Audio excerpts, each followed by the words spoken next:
Hi there everyone, this is David Taylor again. I'm a director of IAB and here with Sarah Palmer, CEO.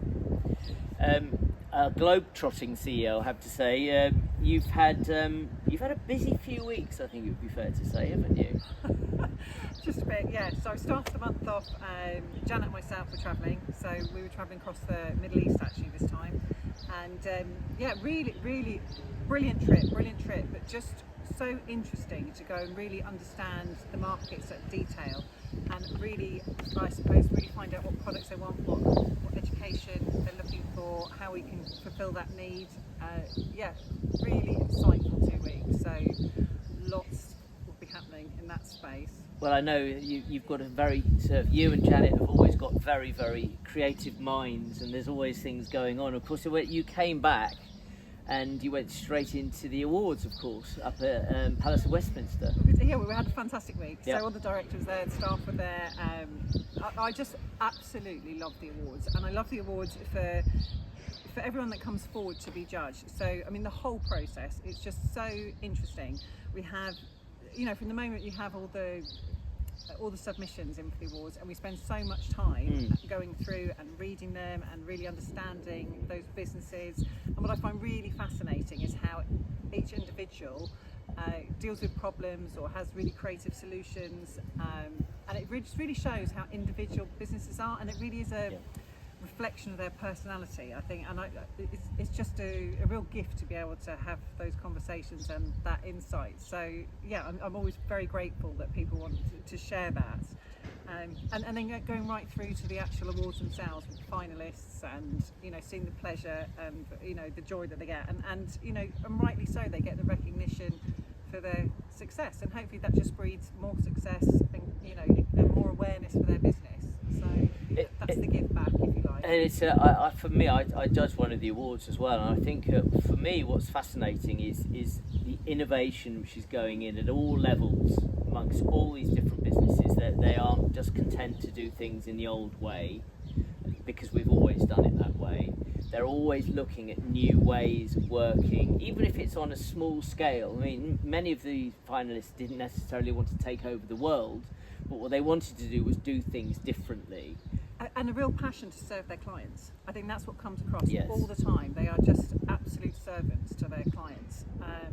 And the support sort of with MTD, and the way people are being creative about how they're exploring ways to support their clients as they as we transition into that background that the government are expecting. Yes. So, and I mean, from my point of view, we very much have been told, the message from HMRC is very much that it falls to the accountant and the bookkeeper to peddle their message that we're moving to.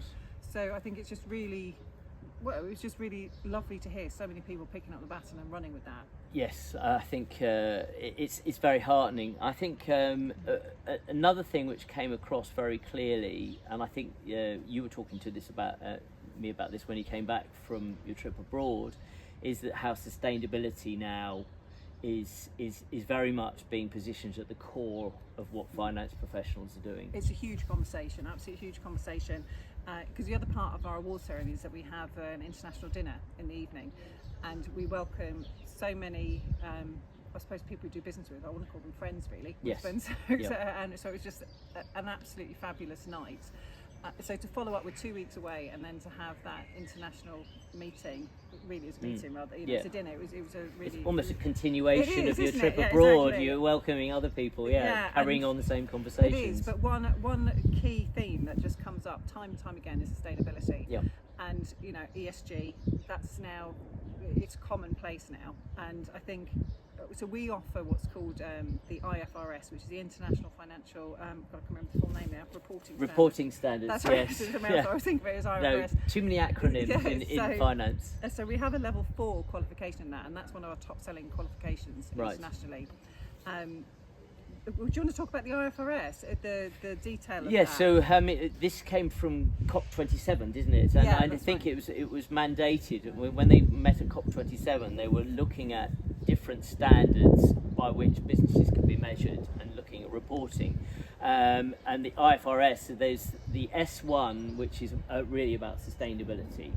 that's very much focused about short and medium term and reporting for businesses. And as I understand it, there are some, or quite a lot of businesses now which are already incorporating the IFRS S1 into their reports and accounts.